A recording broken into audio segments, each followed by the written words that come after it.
Salve galera! Eu sou o professor Eduardo Hipólidi e nesta semana inicio uma nova etapa em meu projeto de atualidades.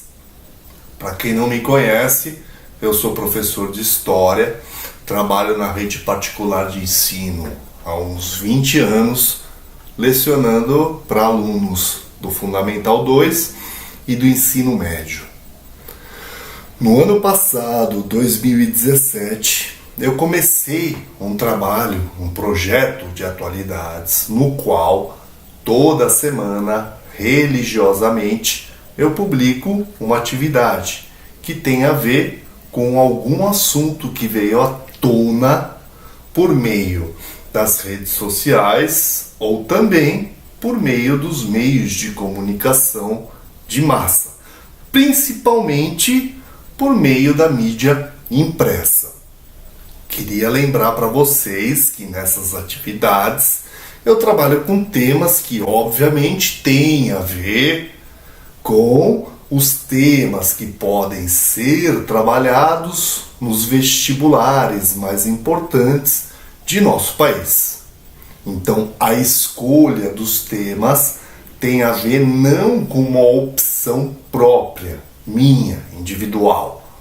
Não, os temas com os quais eu trabalho têm sempre a ver com aqueles que costumam ser cobrados nas redações e nas questões dos vestibulares mais importantes do país.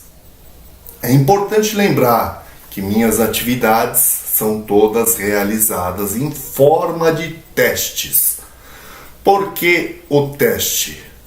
Porque por meio dele fica mais fácil a resolução dos exercícios e também a correção desses mesmos exercícios que eu posso realizar de uma forma muito rápida, muito mais eficaz do que se fosse por meio de questões dissertativas. Então, a escolha pelo teste tem a ver com a viabilidade tanto da resolução quanto da correção. Nessas minhas atividades, eu trabalho sempre com diferentes formas de linguagem. Além do texto ou dos textos que servem de embasamento para aquele determinado assunto, coloco também nas minhas atividades infográficos, charges, tiras, mapas temáticos e também, quando o tema é polêmico, costumo trabalhar com vídeos nos quais a gente trabalha com diferentes argumentadores a respeito daquele determinado assunto. Então, se num vídeo há o sujeito que coloca-se a favor daquele determinado tema, no outro vídeo coloco sempre um outro sujeito que se coloca contra aquele mesmo tema. Então, resumindo, nas minhas atividades trabalho o tempo todo com as habilidades e competências do Enem. É muito comum, por exemplo, num determinado exercício, eu pedir para que o aluno confronte os dados de um infográfico com os dados de um mapa temático. Ou então, coloco um exercício no qual eu peço para o aluno identificar as ideias mais importantes de uma charge e confrontá-las com as ideias do texto, que podem ou não ser semelhantes, mas muitas vezes podem ser contrárias. Então, nos meus exercícios, eu estou o tempo todo trabalhando com essas habilidades e competências do Enem. Saber analisar interpretar, saber relacionar diferentes formas de linguagem entre si, saber confrontar pontos de vista distintos a respeito de um determinado assunto, né? Saber de uma forma eficiente se debruçar sobre um determinado problema, procurando suas causas, tentando encontrar possíveis soluções. Então, é importante lembrar que esses elementos com os quais eu trabalho, essas formas de linguagem presentes nas atividades, elas não estão pairando numa esfera descolada, né? Elas não estão pairando numa esfera sublunar. Pelo contrário, por meio dos exercícios, eu faço com que o aluno se debruce sobre a questão em profundidade, analise o problema em suas instâncias mais fundamentais e peço também para que o aluno consiga entender as nuances do discurso do sujeito que está argumentando sobre aquele determinado tema.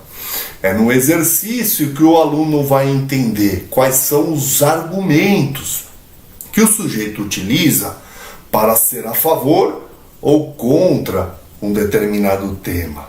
É nos exercícios que eu vou fazer com que o aluno entenda as causas daquele problema. É por meio do exercício que eu vou fazer com que o aluno consiga refletir sobre as possíveis soluções para aquele mesmo problema que está em questão. Então, é importante lembrar, eu não jogo um texto solto no nada. Eu não coloco uma charge solta em uma esfera sublunar. Não.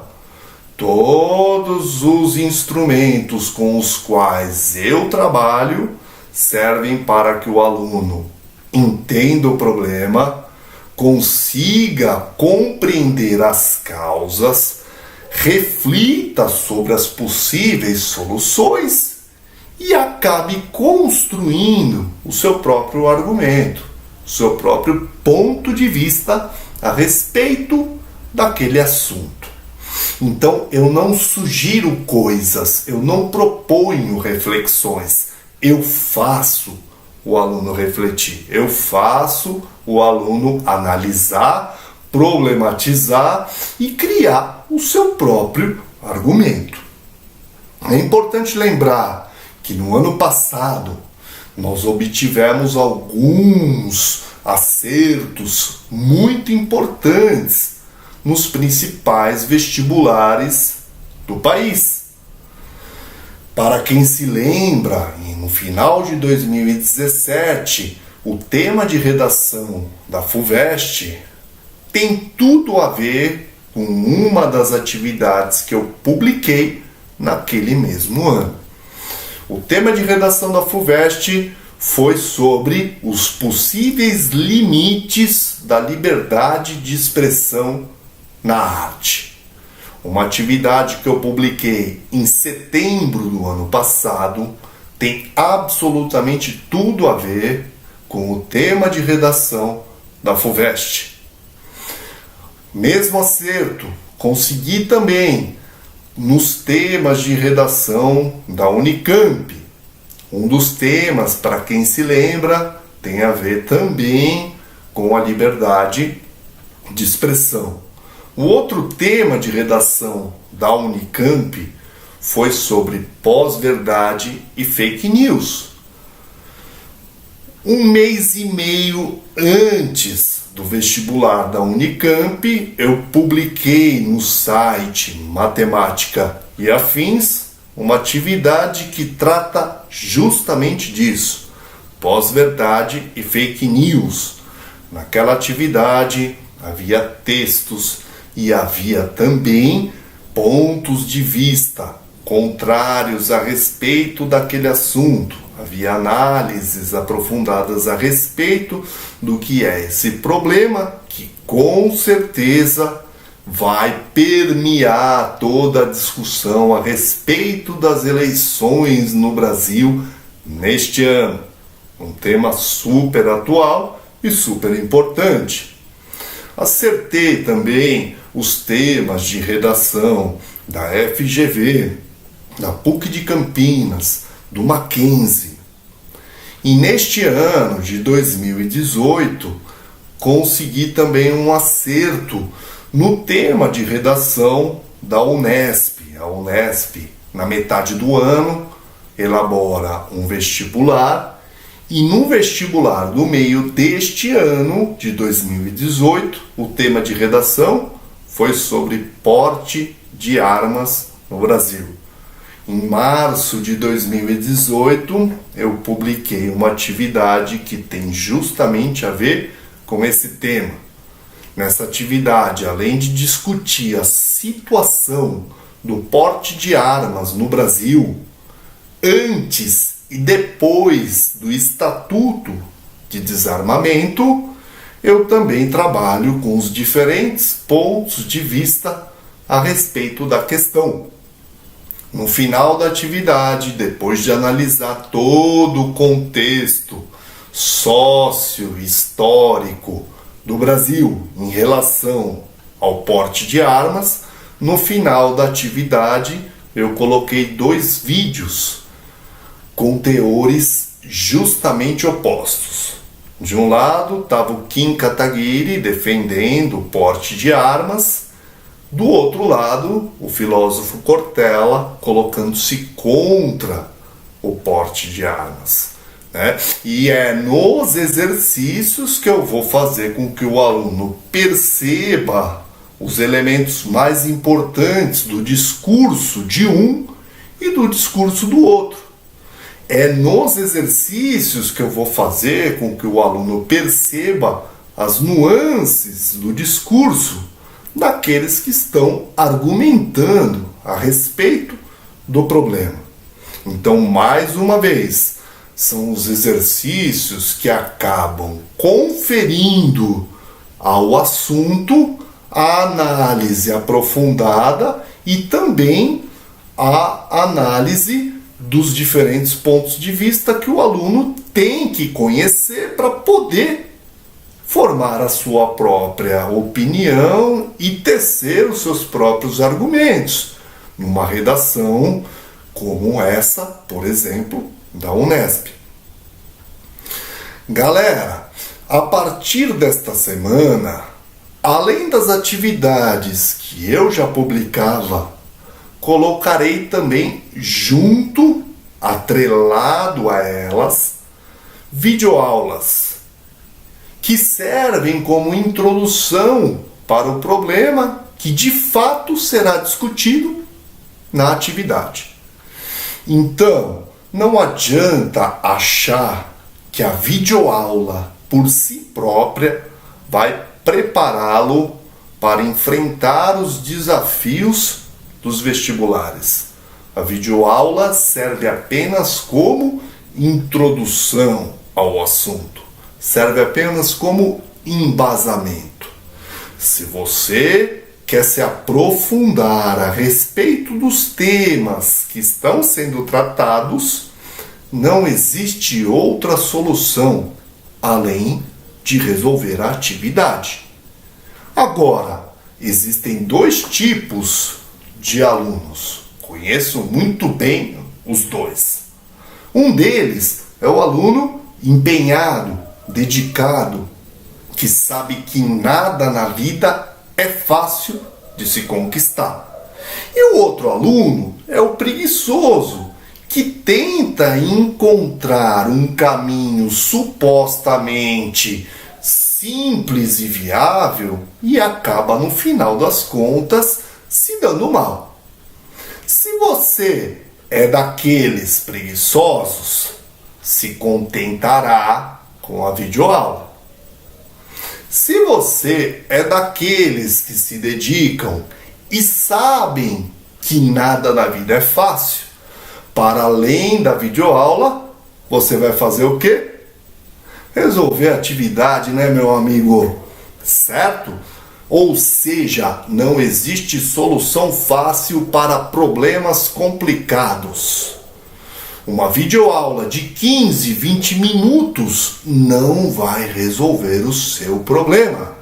O seu problema é o problema que está em questão. Ou seja, a análise que está sendo feita por meio dos textos, das charges, dos infográficos, dos mapas temáticos, por meio da argumentação de um cara que pensa assim e outro que pensa assado. A videoaula não dá conta dessa complexidade toda.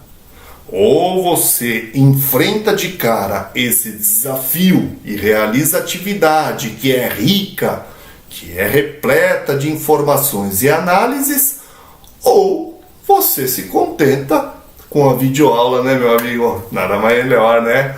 Vê a videoaula e acha que está se dando bem. Mas a escolha é sua. Todas as semanas, religiosamente, a partir de agora, além das atividades que eu já publicava, virão também vídeos, aulas que tenham a ver com o assunto debatido. Junto com a atividade virá, de graça, de bônus, uma videoaulazinha desse cara bonito falando para vocês a respeito de assuntos importantes. Nada melhor, né? Videoaula e atividade. Atividade e videoaula. Agora sim, a solução de todos os problemas apareceu. Galera, lembrando, junto com a videoaula vem a atividade e tudo isso você encontra onde? No site Matemática e Afins. Acesse www.matematicaeafins.com.br. É lá que você vai encontrar toda semana uma videoaula e uma atividade relacionada a algum tema que veio à tona e que pode ser questão ou tema de redação nos vestibulares mais importantes do Brasil. Um grande beijo e até a próxima!